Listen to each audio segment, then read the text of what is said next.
Guys, what is happening? And welcome to another episode of the Flip the Mindset podcast. This is episode 29, and we have got the fantastic and incredibly inspiring Jay Carrigan-McFarlane. Is that the order? Jay Carrigan-McFarlane? Jay Carrigan-McFarlane, aye. It's just Jay McFarlane, really, but the Carrigan side of my family's done a lot for me, so I've always just put that on my name to put it out there kind of thing. I like that. I like that. We've got this man's story is pretty incredible. It's very touching, it's very deep, it's very hard hitting. So be prepared before you listen to this to be just put a wee trigger warning out that we will go very deep. All right, and to many of you, this is just real life. All right, but even for me, what I've went through, this is some tough stuff. So, pleasure to have you on, mate. No, it's a pleasure to be here. Absolute pleasure. I hope that phone's on silent. I just put it on silent there. I felt it buzzing. I got a wee tingle when it was down here. Surprised I didn't keep it on. So, it's not, mate, we've been wanting you on for a while, as you know. I know we've been teasing at it and flirting it for ages. And it's just not come about. But see, to be fair, me and my producer David's been doing a lot behind the scenes trying to take the podcast to the next level. So we've not been podcasting much. Just sorting a lot of things in the background to hopefully bring people a much better, more exciting package of Flip the Mindset, because we've got such potential at this podcast and such potential behind Flip the Mindset. So it's great to finally have you on. So this boy, I'll say boy because he was a boy when he fought at Madison Square Gardens at the age of 17, 18. I just turned 19. Basically, some people say there's reports 17, there's reports 18, there's reports 19, but that I knew it was. I was young. So just turned 19 and you fought in Madison Square Gardens.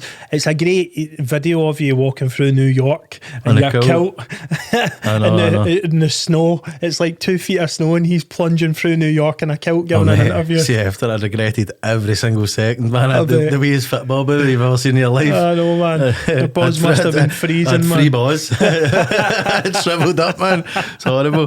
And that's, I've wore a kilt most of my life playing the bagpipes, as you know, but you get used to it, but it doesn't make it easier. The brogues, did you have brogues on? Aye. Like your brogue shoes? But obviously the big thick socks, man. Or the snow starts getting in and then melts and soggy feet. And how long were you in the kilt for?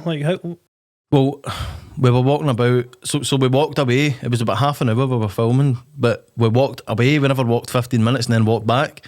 So it was about an hour I was walking about. I was in the kilt kind of all day, but I was inside after that, just kind of doing kind of media stuff and talking to other people. But being outside, mate, I was outside for about an hour and it was minus. It was horrible. I bet it was. I know. Talk to us about what life was like growing up, and I want you to.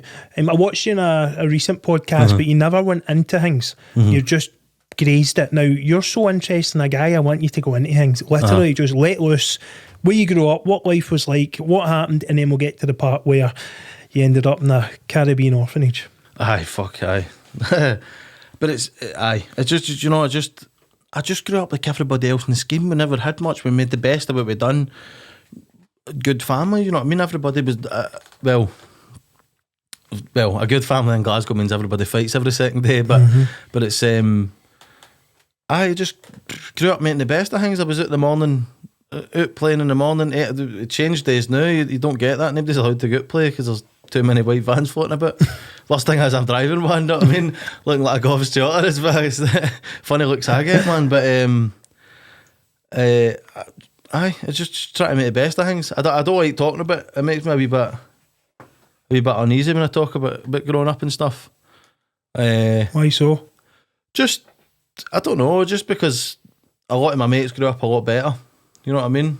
Same with me. Aye. Just other people grew up a lot better and I was jealous of it. I was always jealous of it, you know? Just, like mates having mums and dads together. I never had that. It's not something that affects me now, but it did then. You know what I mean? As much as being that young, having a brave face. You know what I mean? My little brother, Kai, he's autistic. So I grew up with man in the house at fucking like for 6 on. Do you know what I mean? That was. Did you have muscles then? Aye, mate. I know it. Aye. Funny enough, when I went into the boxing gym the first time at 8, and I was 86 kilo, What? about 13 stone. No danger. Aye, I was like a beach ball with feet, man. It was, it's not like I was a wee solid 8-year-old, man. It's aye. I was like the way I am now, with no legs. You know what I mean? It just wasn't good. But I just had to be the man of the house. You know what I mean? It's because you can't. I know, obviously, I'm saying this. But you can't expect a mother to be the mum and the dad, which is the case a lot in Glasgow. But I just had Where to. was your dad, if you don't mind me asking? He was away working. Did he leave your mum? He split up with mum. I would no. He was away working for a good while in Spain, and he moved. He had to move over there, but.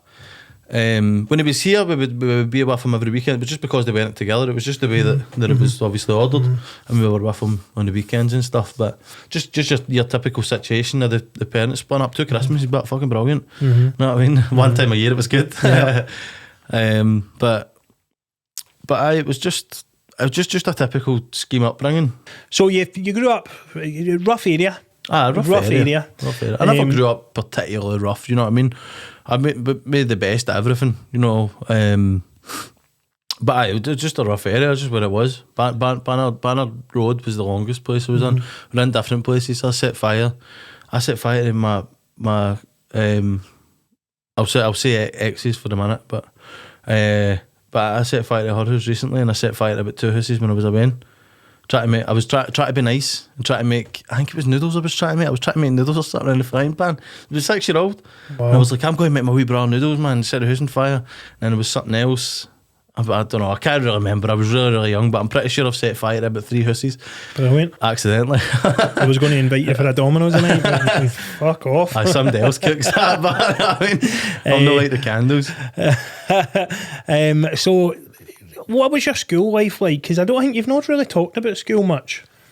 I was just fucking rambunctious. I was just constantly on the go and always in trouble for a start. But I'm that way. I don't know how to really say it, but I'm quite lovable. I'm no like a wee dick. Know what I mean? I was like, I wasn't that way. I'm just quite, I don't know, goofy, really. Scoofy is the way I've been described, as half scary, half goofy, because I'm quite intimidating looking when you look at me and then open my mouth and it's like a cartoon character talking to you. But I'm quite kind of goofy and daft and funny, and that's just the way I was through school. So I was always kind of in trouble of teachers, but I never got it bad. I was like going to stop it and kind of try not to laugh. So I never really, I wasn't like I was like always in detention or always in trouble. It was like you can see them trying not to laugh, because you don't realise this in school, but I could be a teacher, you could be a teacher. Teachers are just human beings like the rest is. So if something funny happens, they find it funny and they need to stop themselves from laughing. But the kind of daft stuff I'd done through school all the time, just stupid stuff, man. I said, one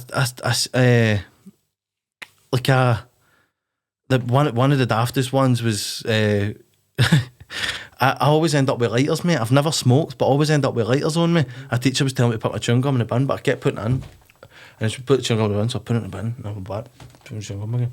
Put it in the bin, back, chewing the chewing gum again. It's like, Jay, put it in the bin. When I went up, I got a bit of paper and fire and threw it in the bin. Fire alarm went off, right? But just daft things like that. I used to do stupid shit. But it was... You had ADHD as well. It was what I found funny. It was the way I kind of dealt with things, because there was just so much constantly going on in my head. Well, that's the thing with ADHD. So the way I describe... this is the way I described it to the kind of the team that I'm working with. And the place I go is that it's like trying to run a supercomputer in a Nintendo 64. So there's only so much that my brain can take, and there's just so much going on in it. So the more it's like spinning plates. So if I'm spinning a plate here, spinning a plate here, spinning one here, the more plates I'm spinning, the more I can focus on what I'm doing here. So if I'm doing 100 things, or 10 things, I won't get 10 fingers, but if I'm doing 10 things running about me, I can kind of focus on what's in front of me.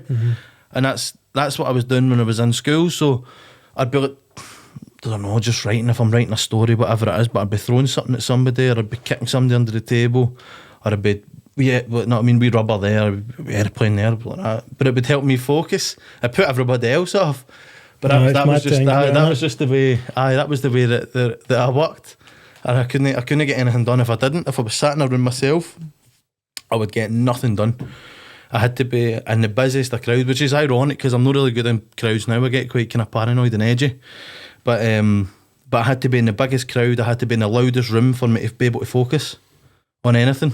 Yeah, Aidan Bryson's described it well. He described it like a static television, just constantly going in the head. That staticness, hundreds of wee things going on. That's like me as well, man. That static television times 10, constantly going on in my head, and people will ask me why I've zoomed out, or why I seem zoned out, or why I'm constantly. I mean, I can control it better now, definitely better now, but back then, no chance.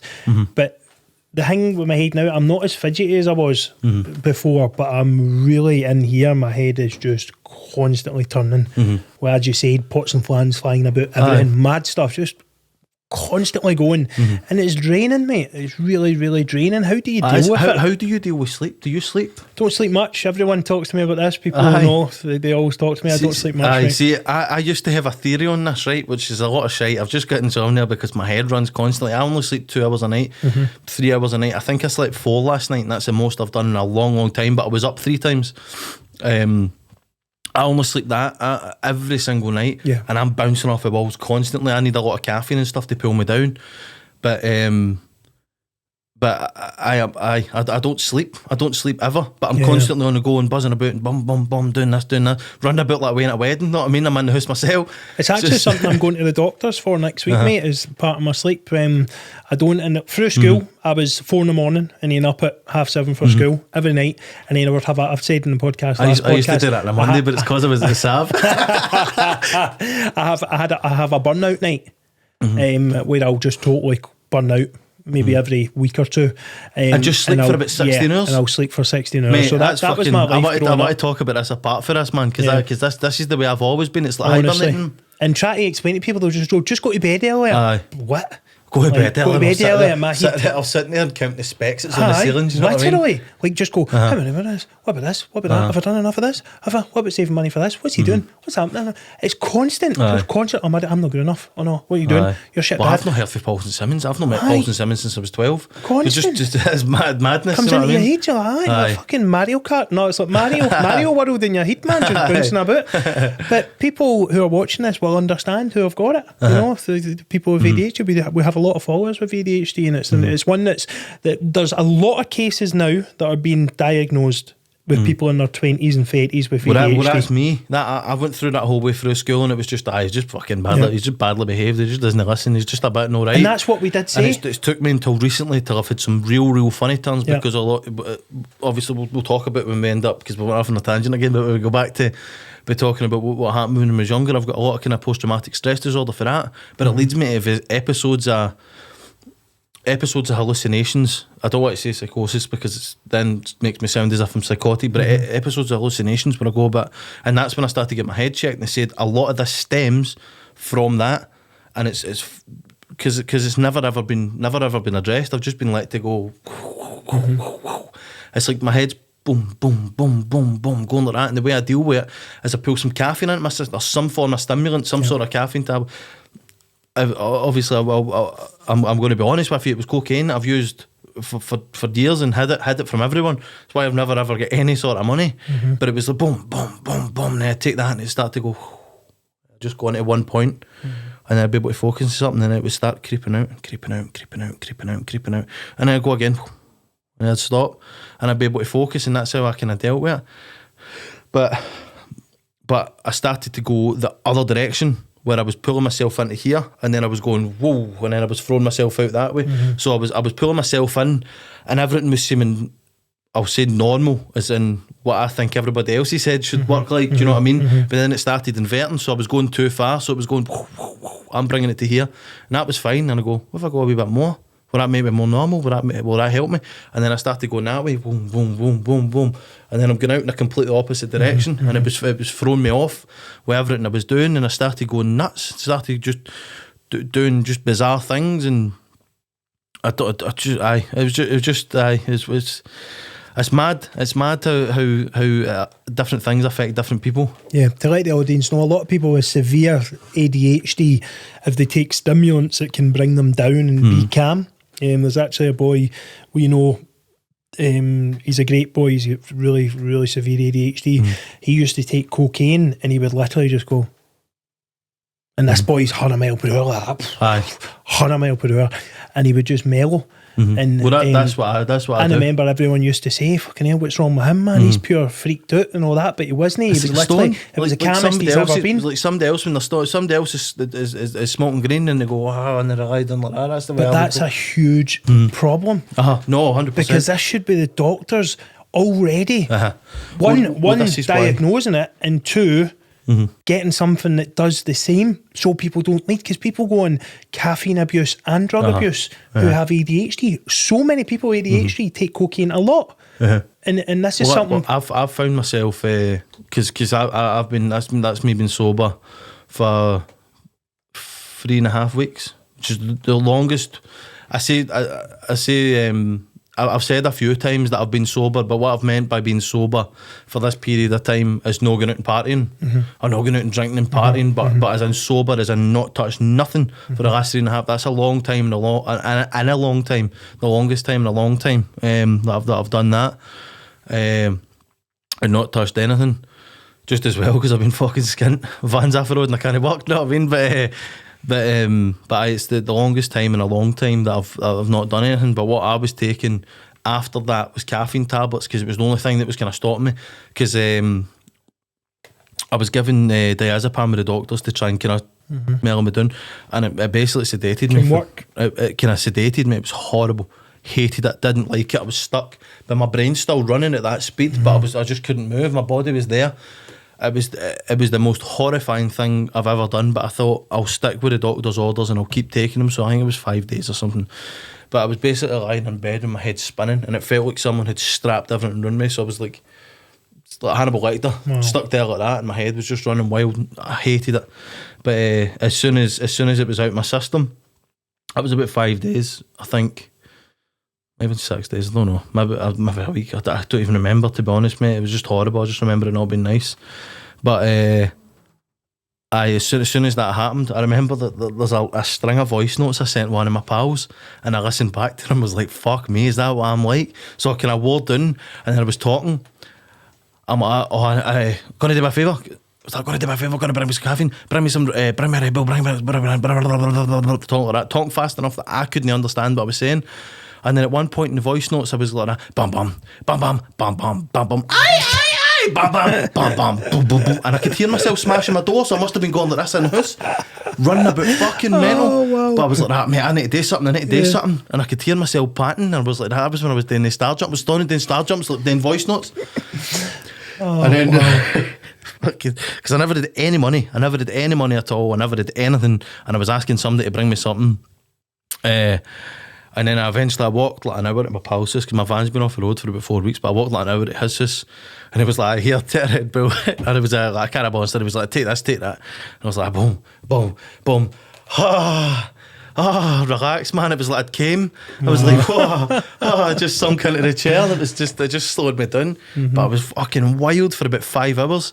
And I was just boom, boom, boom, running about like way at a wedding, power sliding in the flare and all that. Do you know what I mean? I've still got skint knees. Wow. Just but it was. But just as soon as it was like a switch, it was like it came out my system, and it was like there was no more of that in my system. So I stopped being all horrible and drowsy, and then just went boof.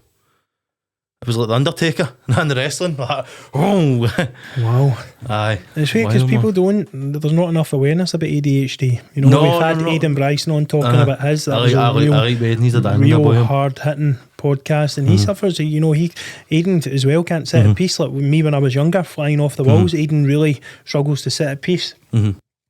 And you just think it's a lot going on in the head. It's a lot to deal with. It's like it's almost similar to like Tourette's or something, where you'll twitch and all that kind of stuff. And it's hard. Bad for it. I hate watching myself back on it, because I literally just done it there as I speak. I do wee things like that, and I flip my head round, and and it's weird because that just feels normal for you. It just feels normal for me to do things like that. I do things like that when I'm sparring. and people think they've hurt me because I'll be moving and just like, go like that, and they'll be, oh fuck, I've got him here. Well, you'll definitely know. That must trick people out as well, man. I don't mean it. It probably works in my favour more than boxing. But let's talk about. So you're a professional boxer. Yeah. I want to speak about this before we go into the Caribbean Orphanage story, because actually we'll start in the Caribbean first. Right. Yeah, we'll start the Caribbean Orphanage first. Talk to us how that came about. So you're 8-year-old at the time, yeah? Well, tell us the story of that. At 8-year-old, I was a bit of a drug lord. No, it was basically what had happened was my mum's man at the time. So all victims in this. Obviously, me and my wee brother fucking weren't involved, but we're all victims in this. So my mum's boyfriend at the time had said, you know what, I want to treat you, I want to take you away. I want to take you away on holiday. Which would be like, brilliant, man, you're going on holiday, this will be fucking brilliant. Doesn't happen to a kid in the schemes, bro. We don't go on holidays, you know what I mean? I think we went to Turkey Turkey about 4 years before or something. And he was like, we've got to take us on holiday. See, if you were a wee bit older, the guy had money. I think he used to do it, but it's obviously from stories I've heard, is he owed a lot of money and had to do this to cover what he owed, but he used to do it, so he had a lot of money, so I wouldn't have twigged anybody else. But because I've been involved with that world now, if I was to be there, if I was to have my brain at 8 years old, I'd probably have passed out if I had my brain at 8 years old, to be fair. But if I had my brain at 8 years old, I'd be like, hold on a fucking minute. We've just came from Banner Road and we're in a 5-star resort in the Caribbean. But if you've never been about that world, you wouldn't know that. You would think it's just an amazing holiday. Basically what had happened is he was trying to take, it was a horrible thing he'd done to my mum. My mum ended up suffering 8 years in a jail in the Caribbean, you know what I mean? 8 years? 8 years. 8 years. It was a 10-year sentence, she'd done 8. So it was a drug run? It was a drug run, but what he was trying to do was take a family to make it look like it was a family holiday. So he took your mum, you 8-year-old, your little brother at 6, over to the Caribbean on a drug run, and then get caught, and then you all end up. We all suffered. Well, he obviously got to jail as well, but he fucking deserved it. Do you know what I mean? But we all suffered for that. So my mum suffers badly with mental health, where with PTSD, if it were harmed over there. See that you know, it's not a nice thing to see when you're that young. Because my granny and granddad actually came, so we were about two weeks in an orphanage over there. But what he was trying to do was make it look like a family was going over anyway. But what he didn't think about was the fact that my mum's name's Carrigan, me and my wee brother are McFarlane, and his name is Madison. Do you know what I mean? Like, some family like that. That's mad. But bizarrely, one of my best mates is his nephew. I never knew that until recently. It was just madness. It was one of the things that just all clicked at the same time. He was like, my uncle's just out of jail. I was like, oh, here's your uncle. And I was like, what? And he was like, that's your ma? And it was just funny. Like, really good mates for years. And did it hit the papers and that? It was all over it, and they recycle a lot, which is really not nice. It's not nice for my mum to, you know what I mean? She's trying to get on with her life, and she's trying to better it. She's got a younger kid now, little Jax. And she's trying to get on with her life and do things with her life, and there's reporters try to come to my grand's house like, oh, you want to talk about something that happened fucking 12 years ago, 6 longer than that. Fuck. The more famous you get as a boxer, the more that'll come to. See, this is something I don't like, man. It happens all the time. You know, someone asked me something about, so they were coming to interview me about going over to fight in Madison Square Garden. And I was like, oh, fucking hell, man, this feels mad. Like, people want papers or want to come to me to talk to me. And I had in my head, I was like, I'm not going to say this, I'm not going to say that. I'm going to make sure I don't mention anything so they can't print. So I'd not been clever enough, right? I'd been and the way that legally they can do it, they done me. Do you know what I mean? So what they said is, there was like, oh, aye, it's rough in Glasgow, innit? It's rough growing up in Glasgow is what they said. I went, aye, it's rough for everybody here. And it's always been rough for everybody. It was something like that said. They quoted that wee tiny bit. Jay talks about his upbringing as rough. One word. And there was 2 pages on what happened to my mum before it even started talking about me boxing. The headline was I think it was something like victim of Caribbean orphanage, victim of drug run Caribbean orphanage to Madison Square Garden. There was two pictures of my mum and everything. It was fucking horrible. It's heartbreaking. It's not nice. You know what I mean? She suffered enough in the jail over there with something that wasn't to do with her. You know what I mean? It was fucking horrible for her. But she suffered, obviously fucking suffered enough. Suffered a lot more than she's deserved anyway. What happened with you and the wee man and because you're 8-year-old? I can imagine that. My mum was my everything. I didn't have a dad as well. My mum. Yeah. The three of us. She was taken away from me, man. I was the other way. I'm not really. I don't attach to people much, and I'm never really like. If someone goes out my life for a certain period of time, they can be out it. It doesn't. I don't get very kind of close to people or tightly knit with people. I don't know why. It's probably something deeper rooted, you know what I mean, that a therapist can go on about, but it's not something that I do. I don't get tightly knitted with people, so that wasn't the thing that bothered me. The thing that was really, really fucking hurt me was my wee brother, because I am like that with him. You know what I mean? As much as I terrorise him and slag fuck at him and days tits in, that's the way I am with him. You know what I mean? So that was the horrible thing for me, because when it all happened, they're like, fucking buddy's there, hey, let us fucking kids, man, a mother. You know what I mean? Kids, women, and a scumbag. But it was like kids, you know what I mean? But it was fucking, that's the way it was. And they were like, oh, get down, and then they split us up. And I'm obviously kid, boom, boom, the way I am, boom, boom, boom. And it's just the way I'm sitting in this room going, boom, boom, what's happening, what's this, what's that? I was just running about my head, running a middle of an hour. In a wee dark room, couldn't do it. And all I could think about was just, oh, where's Kai, where is he, can I get Kai? Not a clue what I'm saying, you know what I mean? But I'm just fucking bouncing about this wee room. Eventually they brought us two together and we got to sit beside each other. And we never got to see our mum until 2 weeks later or something. I think it took about 2 weeks for my granny granda to be able to get over, because there's not many flights that go. Something like that anyway. Were you scared? Maybe 10 days. Terrified. But the only thing I had in my head was making sure my wee brother was okay, so that helped, you know what I mean? That, in a way, I don't find it as bad.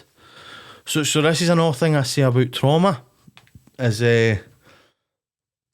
I'm a wee bit fucking, but that's not from that. I'm just a wee bit scrambled as it is, but that's something that's not from that, you know what I mean? But I took that a lot better than fucking, I don't know, the wee posh kid that his dad slapped him once when he was young. You know what I mean? His dad slapped him when he's young, so he sits in the streets now and he's jagging. He's took that trauma, because it is trauma. He's took that trauma a lot worse than what I've took. Man, as long as if you look at it from outside, you would go, fucking hell, man, that situation is a lot worse than that. Why are you doing this? But people take things differently. Yep. And it's not always about what happens to you, it's about how you deal with stuff. But the fact, I would have probably fucking crumbled if my wee brother wasn't there to protect. You know what I mean? Obviously I'm 8-year-old, you know what I mean? I'm saying I crumbled as if I was a grown man and I was broken down. But it was, if my wee brother wasn't there for, in my eyes, to protect, then it would have been a lot worse. I would be a lot worse off than I am now. You know what I mean? What happened in the orphanage? What was it like? It's fucking as bad as a Caribbean orphanage sounds, mate. They never spoke English. There was beds and all that. What was it like? There was mattresses on the floor, but they weren't really mattresses. They were just kind of sound things. But I had to just it wasn't nice at all. How many to a room? Oh no, it was just one room, and it was just all mattresses. It was outlying on the floor. It was real fucking movie stuff. It was horrible. Because I've watched a lot of documentaries about all sorts of places like this, and it's normally in the Caribbean. It's quite. But it was that way. Like, I didn't sleep anyway, but I was extra not sleeping because I was just wary of what was happening. They were always trying to fight with us. Anything could have happened because we were right. Oh, white lives matter, but it was just the experience that we're all side. You know what I mean? No, it was.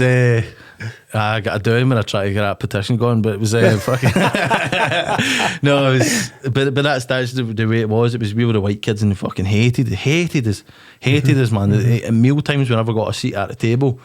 They were, unless there was an English rep. What was his name?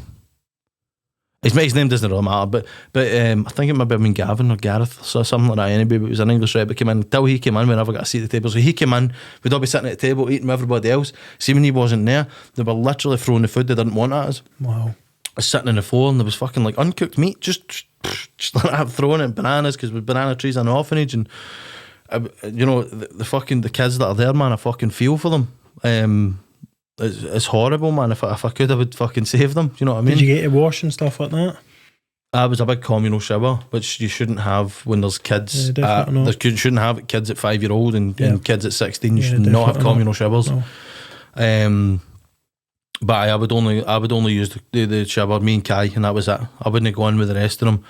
Just, I don't know. I've watched too many movies that I shouldn't have watched as I went. Do you know what I mean? I just had. I had in my. You must have been so scared of them prisons, because when I was 10 or 8 years old, you thought you went in that jail. You were getting abused. That was what I'm thinking, mate. I'm 8-year-old. Think so. Someone's like, "Shower you like that?" No, I'm quite clumsy, man. I'm defo dropping this soap. You know what I mean? And these brothers are in about me here. I'm fucked. You see me coming at you from the other side of the room. Oh fuck, man. But it's not even funny, man. That's the thing. But no, this happens. That's the thing. This mate, fucking happens. Man, and you were in that situation, and that's just haunting. See, to be a wee kid in that, mate, that must have traumatised the shit out of you. And the wee Kai, you know, the wee man, you know. But see the thing with Kai is, right, and I wish I was in a similar situation, because of the way he works. It was just life to him. It was just like, you just got on with it. It's fucking admirable. See, sorry, mate, sorry. I swear to God, mate, autism is a superpower. It's not a disability. He's intelligent, he's on the ball, he can do things. See, the only thing with Kai is his coordination's a wee bit off, but he's my hero, do you know what I mean? My wee brother, I slag fuck him constantly, and I take a piss at him all the time with everything. But he just fucking glided through it. There's just way it glides through this. Obviously, I was kind of in front of him, taking all the fucking beating while he glided through it, and I don't think he realises that until maybe now, you know what I mean? Until it's kind of said, but it's admirable that he could just. That's alright. And then that English rep came through, and he was like, "So your grandparents are going to be coming through." So I don't think it was like 10 days or something. They couldn't get through until when this guy came in. He was like, "They're going to be coming through in whatever date it was," and I'm fucking counting down the seconds. You know what I mean? And Kai's like, "Oh, cool. Not seen him in ages." That's brilliant, man. Cool. If Richie's coming, that was my uncle. Brilliant. He was like, "Cool. I like Richie." That's amazing. It's fucking brilliant, man. Autism is just that. You know, I know many people with autism, and I've had Big Tom Stoltman and that in the podcast. It is a superpower, man. It really is. It's got to be viewed differently than it was years ago. Yeah, no, I know, for 100%, sure. man. That's amazing, man. That story is, you know, people that now might not will be thinking, but they maybe not just realise how much trauma that could bring and how scary that would have been, you know. But really that's what I'm saying as well. If I never had Kai there, it would have been a lot more fucking, I would have took it a lot differently. Yeah, all that madness in between, right? More comes out, all this stuff, you end up in Madison Square Gardens fighting. That's incredible. That is fucking wild, man. I still don't believe it. How did that come about? So, before I turned professional, I was boxing amateur. I boxed amateur fucking back from there, but a bit before as well. I went to the same gym and then came back. My auntie Shelley, she took me down with her best friend's kids, twins. She took me down to the gym. They was like, "They love it. You can do me them." And I was like, "I was in this gym. This is where I was going. I was going to the gym. Do you know what I mean? It's just a wee fat kid." But he obviously remembered me before. But he thought I was older. So first night I was in, man. He was like, "You got gumshoe?" And he's like, No. He's like, "It's alright, you can go in." What was his name? I can't remember his name. He was going with this boy. This boy was about 15-year-old, right? But we were kind of similar size. He was small for his age. I was big for my age. I was like 8-year-old. Do you know what I mean? You're not really meant to spar until you're after that. Put the gloves on, put a head guard on, straight away, boom, big punch. And something just spiked. You know what I mean? Something just went, whoa, it was like superpower. You know what I mean? It was fucking 10 Christmases and birthdays all at once. I just went, whoa, this is fucking brilliant. Adrenaline running through him. Heart's going boom, boom, boom. I'm like, right, let's go. Bang, smack me again. I just couldn't get near him. And then at one point, Sorry. That wasn't it. So he was hitting me, and I'm like, heart's going, and it was and then I went boom. I landed one, and that was when I went that way. I was like, I've just made him miss, and I've hit him. It was that thing like watching Rocky, and I used to fight like that for years. Boom, boom, just take punch. I don't do that now. You watch me fight, I'm always move. I don't look like it now right enough, but I've just been hit off a fucking 6'9" southpaw. You know what I mean? Mountain off a Game of Thrones. But it was I move and stuff now, but before I used to just take punches and get it back out, and it was that adrenaline, it was that boom, boom, boom, boom. Loved it, and everything started to slow down when I was boxing. It doesn't happen as much now, because I don't know if it's because I'm not as invoked in it as I was when I was younger, or if it's not. I don't know if it's because I've grew out the way it makes me feel. I still love it just as much as I did then, but it doesn't give me the same. I don't have the same focus on it while I'm boxing, so I start to just think of different things. While there's somebody punching me in the face now, which is, it's not ideal. Obviously, because I'm getting punched in the face. Yeah, you know just what I mean? you're not in it as much. But it's hard to deal with at times. And maybe like, sometimes I sit there and go, do I love this as much? Do I want to do this? And you know, I've always said, if you've got doubts in something that stay, then you shouldn't be doing it. And then it's that way. Sometimes I just go, am I just doing this because everybody told me I couldn't? And it's that way. I was like, no, I'm going to fucking do it. I'm going to win something, and then I can fuck off. Which I might do, but I go day to day. So I'm sitting thinking the other now, going, I'm just going to go. I'm going to win a title, because I'm very, very capable of it. I'm going to win a title, and then I'm going to chuck it, and then I'm going to go into my next thing, do my next thing. But tomorrow I might be like that. I'm putting everything into this, and I'm not stopping till I fucking drop. And then the next day I'll go back and I'll be like, fuck it. I might just chuck it now. Fuck it, man. You know what I mean? And then I'll go back to. I'm dedicating my life to this. I'm never stopping. I'm never not doing anything else. But it's just a constant flipping the mindset.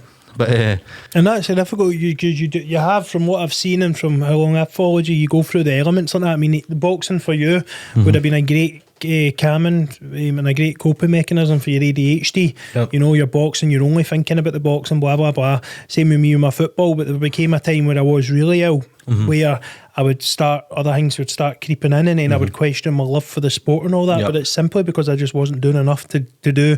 And similar to you, when you train, you train. When you don't, you don't. But at the end of the day, if you do train and be consistent, you win titles. If you don't, you won't. Everything in between is just distractions. It's just if we let ourselves fall to it. And I've heard you speak a lot about this.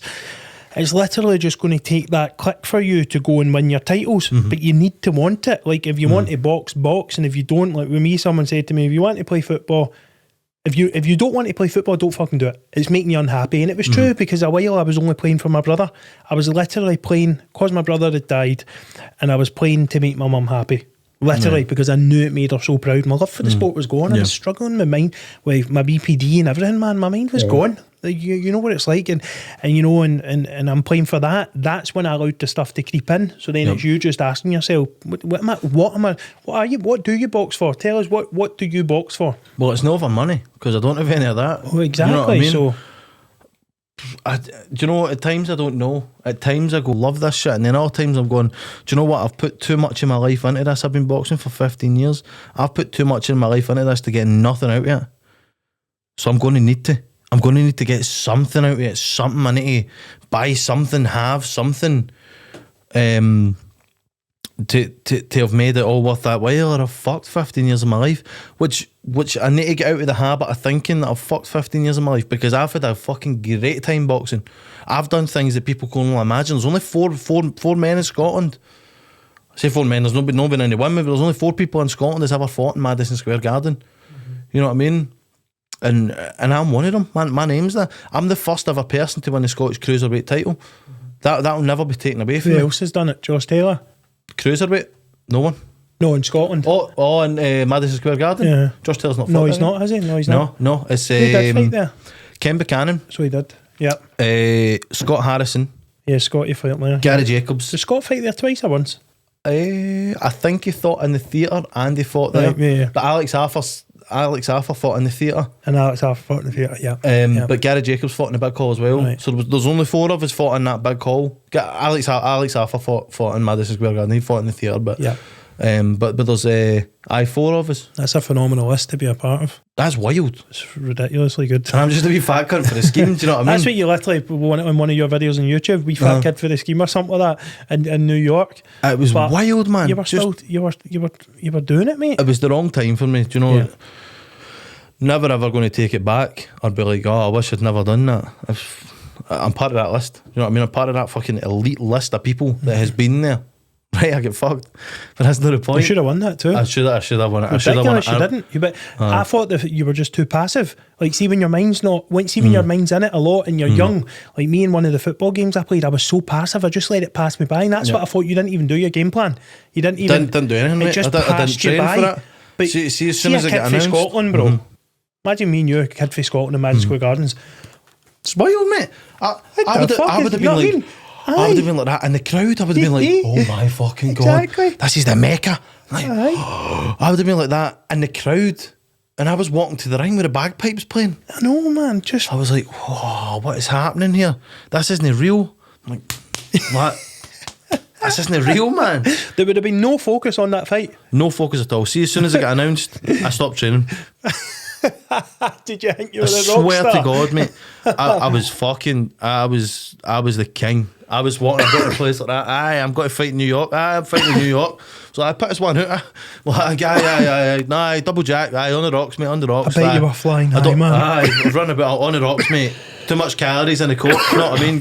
Just give me the whiskey straight. Wow. Like, you're fighting. I'm like, fucking, I'll be fine. Just partying out. Like, hey, I'm the fucking daddy. And then the fight came, and I'm like, fuck, I've no trained for this. I was just young and immature. I'm still young and immature, but I'm a bit less immature than I was then. When did we'll get into the drug abuse and stuff, right? Because I've not even really, I've kind of prepped in my own head and didn't write anything down because I just wanted this to be right off the cuff. Aye. Me and you having a chat, both relaxed as we can. When did we need to cover the drug abuse, something you've been through, I've been through, a couple of our friends have been through. Yep. And we're all strong men. You know, we're all strong boys, and it's had us on our knees. Talk about, first of all, when did the drug abuse start, right? And you've trained for a lot of fights with a lot of drug abuse 100%. attached it, night befores and stuff. Tell us a couple of them stories. Ultimate Boxer, the whole story of Ultimate Boxer is a fucking mad one. So, first of all, I went down to BBC Studios in London to do the press conference 2 weeks before the fight. That's when we announced who they're fighting. And I swear to God, mate, I was so they had us down night before. We stayed there for 2 nights. They had us down night before. So the boys that were running the show were all sitting in the bar, and I went and grabbed myself a drink, and I walked in and sat beside them, and I was like, that better be apple juice. And I was like, nah man, fuck that, it's a quadruple whiskey. It's just 4 shots of Jack, but obviously looked like apple juice. And I was like, and he's like shut up. And I was like, nah, it's apple juice here. And he's like, fucking hell. But that was the night before the press conference. I went to the press conference, and me being me, couldn't sit still, crowd there, started getting a bit nervous. They passed me so the mic went to everybody, passed me the mic, and I spoke for 20 minutes. They didn't post most of it. The most of the press conference, I had the room in stitches, but I was like, should I just patch this and start the comedy, man? I'm funny as fuck. But just the things I was coming out with, just some of the things I was saying, I was like, fuck me, man, look at the size of it, because I never met them. I was the size of these cunts, man. Fucking hell, I'm going to start training. And then they were saying, how's the camp going? Somebody asked me in the crowd, how's your camp going? You're looking in better shape than the last time we seen you. And I went, cheers, mate, it's black slimming. And then I said, the black slimming. I said, I'll let you know how the camp goes, because it starts on Monday. So this is 2 weeks before the fight. And then it was just laughing as if I'm kidding on. They're like, so what do you think? Do you think you can win Ultimate Boxer? And I was like, I definitely think I could win Ultimate Boxer. But see, to be honest, mate, I'm here for my blue tick on Instagram. And I was just constant, right? So it was just a laugh, but I'd had a couple before to calm me down, just a couple bit after. I wasn't steaming, you know, I wasn't drunk or nothing, but I was just that way. I was kind of buzzy and a bit of laugh, still kind of bouncing about a bit. I just saying different things, but that was how the Mexican thing started. So I was like, I don't know what I'm going to do because I've no trained, and these are some big, scary, mean-looking motherfuckers, man. I'm going to need to come out and just fight like a Mexican. So that's how I came to the ring with a big pink sombrero and a pink poncho to Bambaleo. But the night before that fight, so we'd all went to bed. Sam Kynott, my manager, and then Big Jono, who's doing my corner, helping me out and stuff. Cruel Jono. Big Cruel Jono. Yeah, Big Cruel Jono. Tell you what, man, talking about fucking mindset, he be a good guy to go on here. Have you seen the weight he's lost? I was actually going to get him on.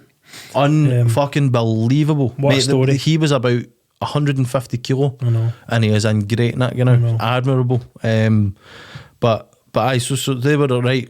Mate, I'd done so many stupid things. See, on the way down, we stopped at a garage to get a wee bite to eat. I bought a garden light, right? So it's like a garden light that illuminates. It's Christmas time, so it's like Christmas lights. So it's like flashing green and red lights that we're going about. I bought that to stick out the window, of the hotel, so that the light would bounce off the other windows. But what the fuck is this? Brilliant. Just stupid things, just things to annoy people. So it's going boom, boom, boom, and it's gone like that. And nobody complained about it, so it couldn't have been that much of a problem, but I thought it would have been well funny.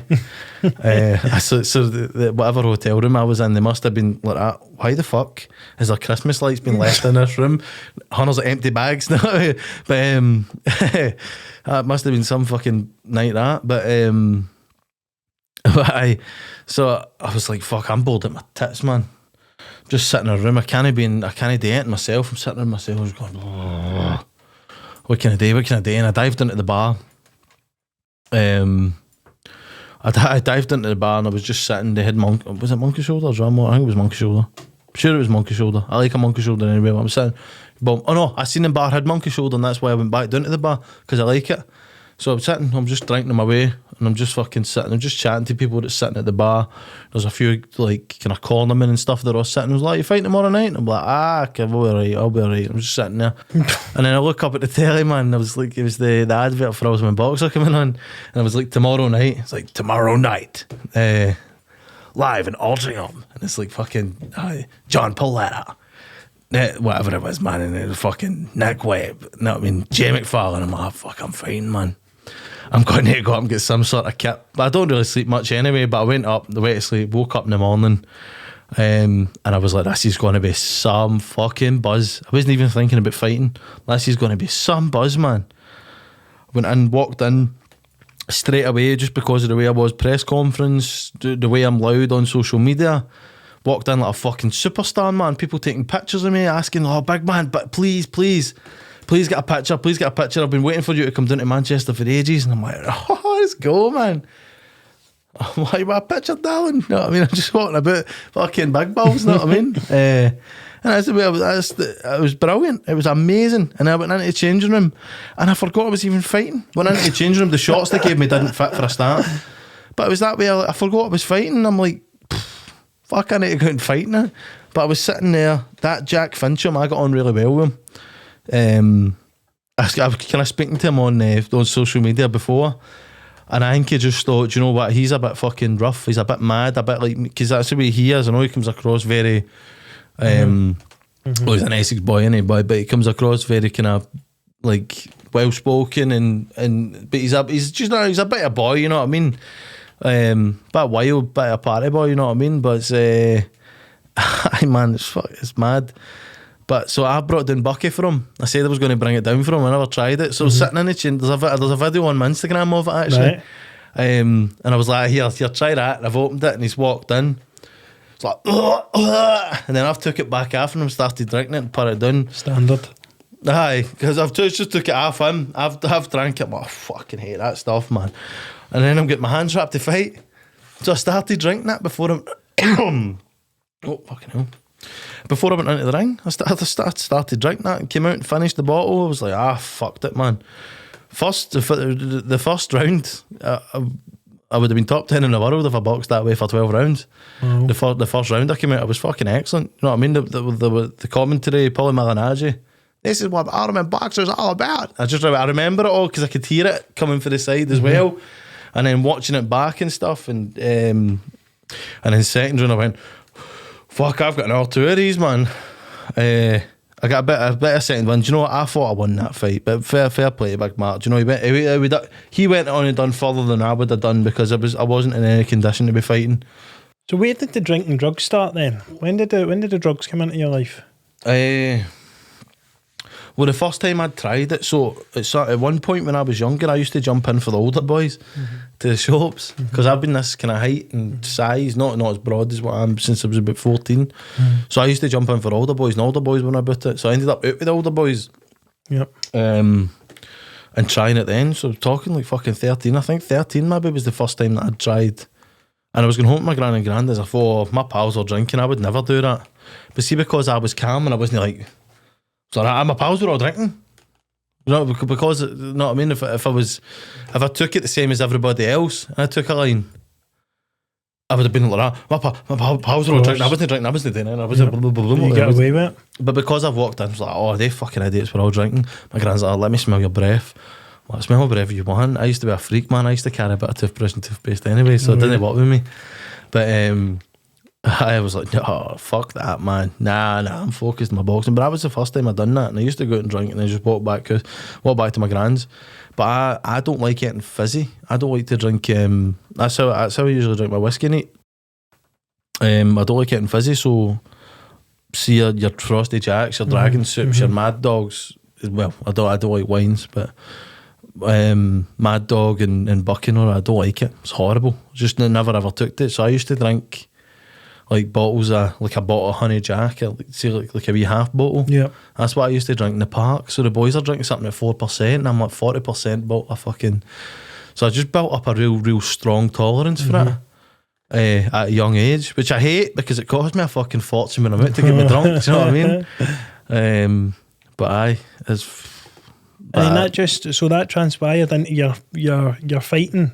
It just transpired in general, mate. It just became a kind of normal thing I would do every weekend, and then I started feeling really good in the weekend, and I realised it wasn't the drink that was making me feel good. It wasn't the drink that was slowing my head down, because that's cocaine. What I thought. I thought it was that I was drinking, and then I started going, I'll just drink because I was like, can I be taking drugs, man? I cannot be taking drugs. That is fucking insane. Because that's what I told you. I told you drugs are really bad for you. Drugs are really bad for you. You shouldn't be taking drugs. They're good, but you shouldn't be taking them. But I had in my head, I was like, no, I can't be doing that. So I stopped doing it. And then I started feeling the same when I was drinking. I started going, my head going mental. And I started actually getting worse. I get more hyper and more jumpy and more fucking than what I am normally when I drink. I don't know if it's because it's a downer, it brings me up. I don't know if it's another reverse type thing, but I've never had a point when I've laid there fucking steaming, and never ever. It's mad, but it's just the way I go. And that's scary, because inevitably you need to find something that replaces the cocaine. Oh no, 100%. You 100% need to, because $1,000,000%. That's why I've been off it. So I've been told that I can be medicated for the ADHD, which I'm hoping. I'm really hoping is going to work. 100%. Because to be honest, mate, because of the way my head went and the way it done it, it ruined the relationship I had with Becca that I split up with 4 months ago. It ruined that relationship, and I fucking love her more than anything in the world. Do you know what I mean? How long were you with Becca for? See, this is the weird one. We were kind of seeing each other for about 3 years, but we were together for a year. But aye, always changes when you move into it. when you move in and make it official, you're like, do you know what the thing was? We moved in with each other during the lockdowns. Oh, that would have been tough. So we were stuck in all the time. We got isolated together twice. You're putting two people together, even for people that have been together for years. Unstuck. I want to see what the divorce rates were. It was through the roof, mate. Honestly, there was people divorcing everywhere. I was watching a podcast on YouTube, an American podcast, talking about it's ruined. So not it's ruined. We've ruined it ultimately, but the way we've dealt with it, it's ruined fucking lives. So many. It's ruined a lot more lives than it's taken. Yeah, that's my opinion of it. I don't know what your opinion of the whole COVID situation is, but it's fucking. I think it's human manipulation, and we'll come to it at one point. But with the drugs, it was something that just calmed me down. I realised that because I was still that buzzy way when I was drinking, I was like, it's no that, and then I was like, fuck. I thought I was just an addict. Why didn't you go for help? Why didn't you go for help sooner? Because I'm up, and it's nothing to do with me. I'm upset you're not world champion now because you're that good and you've got that. You're a beast. You're a fucking absolute mountain. And all it's going to take is a wee bit of screw. Now it's easy to say screwing up because when you've got ADHD and you might have other underlying things like myself. It's harder, it's easier said than done to do that when your head's fighting 10 different other fucking battles with Teresa and Mark and fucking wee Nicky in the bottom of the brain, you know what I mean? It's difficult, but if you did get your head down, focus on, if you refound your love for boxing and went 100% at it, you would hold the belts. No, but I would be up there, but do you know what I mean? You would definitely be up there. I would be up there somewhere. You know, I've been in with some very, very fucking serious guys and I've held my own.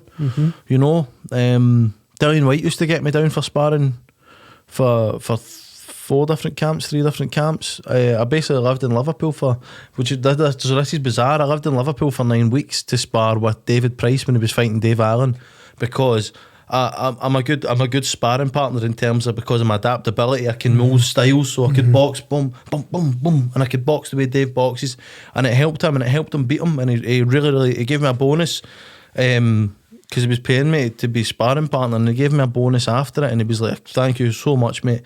And I was like, "You know what? I made up for you." But I was pals with Dave Allen as well, but I was like, "Fuck." Is it? You know what I mean? I'm getting paid. Was that before or after David Allen I was one took of them, you under his wing? It was one. No, that was before. Right. That was before. So you earned his respect. Aye. Because I said to him, I was like, "Look, mate, I was getting fucking paid, man." I was like, it was never written against you. And see, the thing is, because of how well this is when I started believing in myself a lot more, right? Because I just thought, I'm good, but there's fucking better than me. I'm just good, you know. Because of the success I was getting when I was sparring with David Price. This is going to sound really horrible, right? But it's because I didn't think that I was that good. I put money on Dave Allen to beat him because I thought Dave Allen's definitely a lot better than me. Definitely a lot better than me. If I got success with him, he's definitely going to get success with him. He's wearing 10-ounce gloves, so he's going to hurt him. And I thought I'm going to be clever with this. So he'd obviously paid me the last week of the sparring, and I put money on the guy that was fighting because I thought if I get success, then this guy that's much better than me is. Battered him all night, didn't he, man? Mate, and you know what made me realise that I'm a fucking idiot when it comes to gambling, and and I'm a lot better than what I think I am at times. You know, that was no disrespect to David Price at all that I put money on Dave Allen. It was the fact that I thought, you know, I thought, well, if I could manage to land these shots. Well, at that point, Dave Allen was 3 or 4 in a row, wasn't he? 3 or 4 in a row. The media were building him right up as well. Lucas Brown, yeah, that was phenomenal. Great fight. I was at that. That was when I met David the first time. As he's very like you though, like with he won't do the work. No. And he didn't do the work for that, but I thought he was training. I was like, if he's training, he's going to be him. Did you watch his walkout? He just doesn't look like he's trained at all. No, he didn't. He was walking train to for the 5 ring weeks and you're before. like, doesn't even look like a boxer. No. Like, just didn't even, just wasn't right. But I listened to some stuff with David Allen and about how he can't get himself out of bed, he can't be fucked doing the work basically, and he can't be bothered putting the hard work in. Yeah. In this day and age, do you know, it's a very similar thing to myself. You know, it's because Dave's one of the most talented guys I've been in the gym with as well, but he doesn't train. We're very, very similar in that, and we pushed each other. So the both of us were fit as fuck, and we were training hard because it was trying to better each other all the time. I mind there was one time he was raging at me because he hit me with a left hook for hell, or was that right hook for hell? I don't know. It was something that big overhand right he throws, I think. But it never wobbled me. Wow. And he was raging. He was like, fucking piss people doing. And then like smacked big body shots in back to stare because I was tough, you know what I mean? And then I'd be hitting him with big shots and like, fuck this gun, man, how the fuck is he taking this? But he's thinking the exact same thing back. We're very similar in that aspect, is that we're just very, very tough. But he's got the same thing as me, but it's that thing, you're scared to put everything in, because if you put everything in and don't get anything back, if I half-arse it for another 5 years and then chuck it, I've went, fuck it, I didn't really try anyway, you know what I mean? I fought in Madison Square Garden and I wasn't even arsed, you know what I mean? Like if I'd done it, I could have been, you know, I'm that guy, I'll be that guy in the pub. That's the thing at times, you know. And that guy scares me. I could have been this, could have been that, done this, know what I mean? But didn't train, if I trained, I would have been fucking better than every cunt. Man, that's alright with a fucking 20 pence you're scraping the girls, you know what I mean? Yeah, you don't want to be that guy. No, that's why you need to go for it. But it's also that other way that we both get that same thing of being scared to put everything in and getting nothing back. So do you think it is fear? A lot of it is fear. It's being scared. What's wrong with getting nothing back though? Because you put everything in it, yeah. I know. People raced against Usain Bolt, man. Fucking, you know, some of the best runners in the world, man. They just couldn't beat him. But they must all felt the same. He was that far ahead. But still, there's only one fastest man in the world. There's many things you can do in boxing, you know. There's so much respect to get. If a man gives his all on something, that's when you start respecting yourself. Yeah. If you don't give your all and you are that guy in the pub, these guys are always guys with hunches on their back. They've got chips on their shoulder. Like me, I see it with the football all the time. Oh, he could have made it. He could have, but he didn't because he didn't do it enough. But he didn't. Like he could have. No. Or he could have made it. Or he had all the skill in the world. He should have been playing for Scotland, but he didn't because he didn't. You know, because you know it's just there's just. You know, there's facts and there's could beans, and that way is with now you need to put them could beans to fact, because if you will be in it, if you keep letting it pass you by, you'll be in that pub going, "What Madison Square Gardens could have made it, didn't." Oh, but I didn't train hard. Nobody sees that. They just see we're in the dirt. You know. So if you do give it all and you didn't, guarantee people go, "Fucking hell, man, he was a fucking tough bastard. He was a hard trainer. Just didn't come off for him at his time. He was against good boxers, but he gave it all." That's 10 times better than someone going, he could have made it, because everyone knows that story. Yeah. So that bit about the fear is definitely just a mindset thing, isn't it? It's got to be. Yeah. But how do you think you're going to unlock that? Because I think there's something interesting when I heard Davey Allen talk about how he just likes helping fighters now because the focus isn't on himself. Do you think that could be you? I think in time to come I'll be a very successful trainer because I know the game in and out, and I can see everything. I see everything. I see potential in people, and I help different people, and I'm good that way. So at one point, 1 fucking billion%, I will be a successful boxing trainer. But it's someone having that trust in me to go, you didn't train yourself. How the fuck are you going to train me? You know what I mean? So I need to have some success for myself. I need to go, because I've not headlined this guy. You know, they've headlined this guy. They've headlined this guy twice, I think. You know what I mean? I've never earned any money for boxing. I think I'm down more money than I've earned for boxing. I've not earned that respect for somebody to go, I'll give him a chance to train me, because it's a fucking hard game. If you get hurt, you get hurt. You know, if I turned into and said now I'm just going to be a boxing trainer, I'm not fighting anymore, there wouldn't be a big line of people. Regardless of how well I could train people, I could maybe even train people better than Dave. You don't know, because I've never trained anybody. Do you know what I mean? But or I could be the best boxing trainer in the world, regardless of my success. But you don't know. But nobody will take that gamble because you've not got respect in the game. Yeah, you know what I mean. Well, I've got respect in the game. I've got respect in the game amongst people that I've been in about because they know how tough I am. They know that how much heart I've got. You know, and people who know me know what I've been through and stuff, and I'm respected that way. But in terms of boxing success, I've not done much. You know what I mean? Which puts a fear into me a wee bit. Do you know what I mean? Because that's another thing that I could stop myself by doing. We're not training, and we're not getting anywhere with we're doing what I'm doing. I think the other side we need to look at, you're what, 23? 23, you know. Still a bairn, bro. Still a baby. You really are. You're still a bairn. You're still. No, it's a fucking hard pay for me. Then you're you know what I mean, man. You know what I mean? It's so hard. You're in the sand at 15. I need to get back, man. A wee bit. Like, you're only 23. Man, having to leave a gaff at 4. Mate, I've got school at 9. If there was someone more important, I think it's so important to get you now. I don't think. Do you think a lot of what's happened is because you've never had a role model in life, like a real, you know, a real role model there, a real, maybe a man to? Well, do you know, I had my granda. I had my granda, but my granda's just a hard worker. Do you know what I mean? He just manages. He's like a contracts manager. Do you know what I mean? So it's never ever something that's interested me. So it's not something that I would go, I want to be like that. I want to be the man he is, you know what I mean? If I could be half the man he is, I'd be doing fucking great. You know, he's put up with a lot of stuff, and I call him the Don, Big Ricky the Don, because he cares for everybody, you know. And my other granddad, my granddad Andy, he's you know, he's the same on that side of the family. They're very, very solid, hard-working people, but what they work hard in is not something I'm interested in. I'm not interested in getting a 9 to 5. But what about someone who can ground you? Because obviously no one can do it, because you speak a lot in your things about you'll try and train for a bit, you'll listen to someone, then you just fuck it off.